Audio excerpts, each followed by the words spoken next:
Hello everyone, welcome back to the channel and welcome to this new video.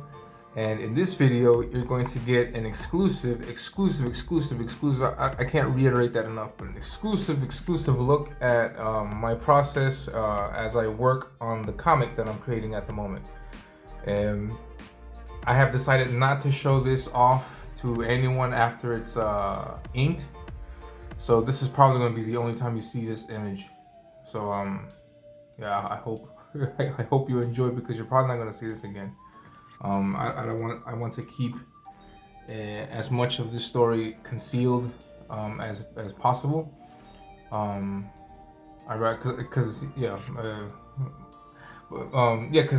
the story that I'm working on is 10 pages. I've shown off 2, so there's 8 pages that are not going to be shown off, and I want to keep that secrecy for as long as possible, because I'd rather, I want you guys to get the book and read it, and not just get everything revealed to you on the stream. I'm sorry, on the YouTube channel. So I'm going to try my best to keep a very tight angle on this panel, and not reveal too much of what's below this panel. What is above this panel is not too much of a big deal, because I think I'm going to do another video for the panel above it. So this panel and the one above that, it's okay. But the one below and then the other ones below, no. Hopefully I don't make a fool out of myself and then accidentally show you the panel sometime during the video. Hopefully it doesn't happen, but if it happens, oh well. So yeah, so you're getting an exclusive look at page 4. This is page 4 of my comic. And my comic is called Ominous, and it's I'm starting the things with a 10-page preview, and this is page 4 of those 10 pages, and it's just me having fun with the characters. The story that you see in this preview comic is not canon, so it doesn't affect any of the events that you'll see in the main book. So it's just me having fun with these characters. And yeah, just so I can comment quickly on what's happening in the video. Right now, I am coloring in the black areas of Monger. This is the character that you see on screen. His name is Monger, and yeah, so this is part of my process. As you saw at the beginning of the video, all you have is just the line art, just showing you the arm, the horns, the things that pop out of his shoulders. Like, you just see the line art. And then so what I'm doing now with the pencil is identifying what areas of the arm are going to be colored in all black. And then after I point those areas out, I color them in, as you can see here. And then after I color them in, I start rendering. So that's normally the process. Is I do the pencils, just the line art, and then I ink those pencils. Then I erase those pencils, and then I start the rendering phase. And then the first part of rendering for me, in this case, is identifying the black areas. And then I'm showing you the 04. The 04 micron is what I'm using in this case to do the line weights for the contour of the figure.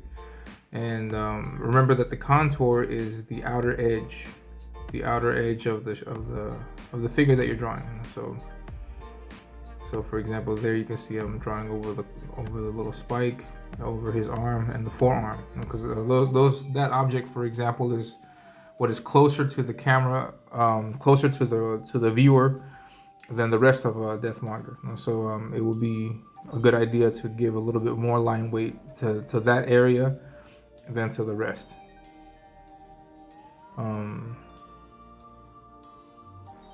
And yeah, so there I go, using the 04 to fully color some of those black areas in. And and yeah, so I don't normally, when I draw, I don't fully render in pencil, just because it creates a mess. I don't know about everyone else, but in my case, like when I render with pencil, like it's just so many lines are on the page that normally my hand moves across the page, it'll tend to smear some of the areas, or the pencils won't be as sharp as I'd like, and so it just becomes annoying for me personally. So what I like to do is I like to do the line art first of the figure, and then render and then render afterwards, like after I've inked the black areas. As you can see what I'm doing right now. Right now this is the rendering part. And for the rendering, for rendering a figure this size, I'm going with the 02 micron pen. And so that's just a preference. Oh, there it goes. There goes some of that screen. There goes some of that, I'm sorry, not screen, but there goes some of that panel from below.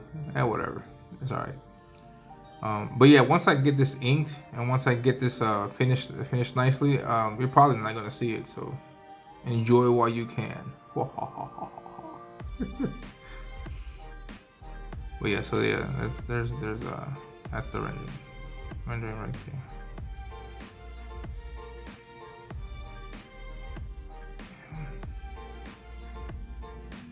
Yeah, so my rendering is not planned.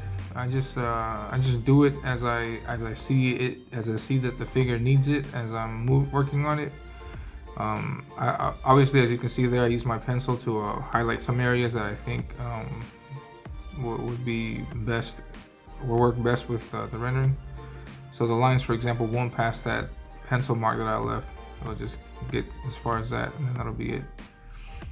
And then, as you can see, also I move the page around a lot. I have to get comfortable with my hand as I flick these lines across, and so moving the page is really important.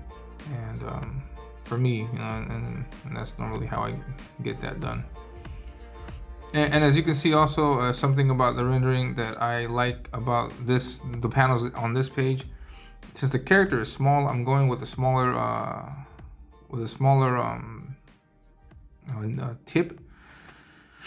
And so one thing that's difficult for me in this case is to make the lines with this micron, to make the lines go from thick to thin, thick at the bottom and then thin at the top. I would consider the bottom the area of solid black. So as I move from the solid black area into the solid white area, the rendering line that I make has to go from thick to thin in order to give it that fade effect.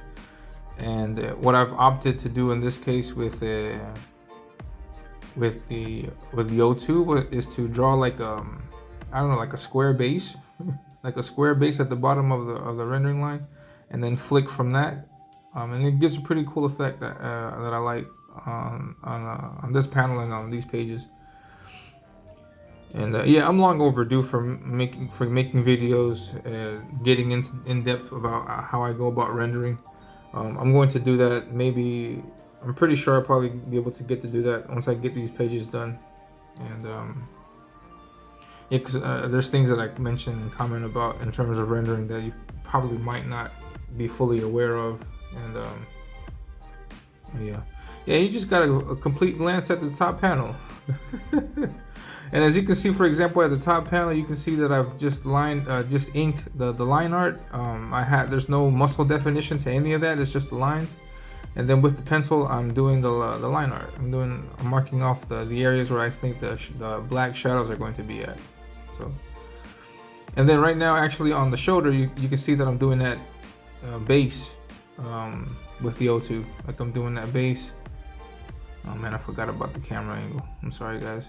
But then I'm from that base, I'm flicking upwards. I'm flicking towards the light source, so it's always going to be aiming at the light source.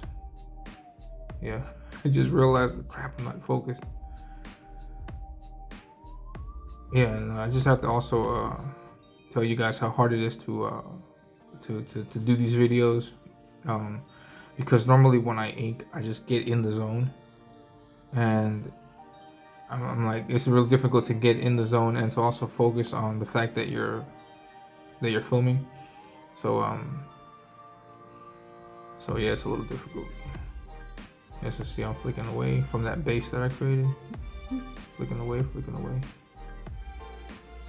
And the reason why I'm doing that is just to give that effect of a thick line at the bottom, thin line at the top.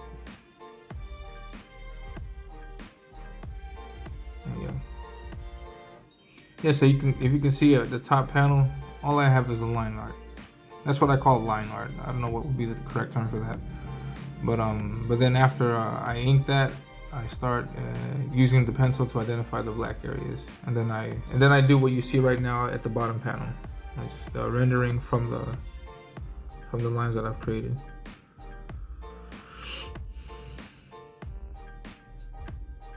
Yeah, rendering is actually my favorite part of the inking process. I love rendering a lot. It's rather relaxing. What I hate, for example, though, is having to guess where to render. It's not really a guess. Like, I know I have my light source, so I know how to work with the light source. But sometimes there's areas where I get stumped. Like, how would the rendering go in this area and things like that. So it's always an adventure. And here I'm rendering the spike on his what's that, wristband? Would you call that a wristband? I'm not sure. And yeah, so that's pretty much it for the video. That's the process. Hope you enjoyed the video. If you did, please hit the like button and subscribe. Also, please share the video out. Tell everyone about me. And that's it. I'll be sure to catch you in the next video where I show you more of my drawing process. Take care. And before you go, don't forget that I'm working on my own comic. It's called Ominous, and it starts with a 10-page preview with story and artwork by yours truly, featuring this sweet cover colored by the awesome Matt Yackey. So be sure to follow me on Twitter and subscribe to the channel so you can stay up to date on everything.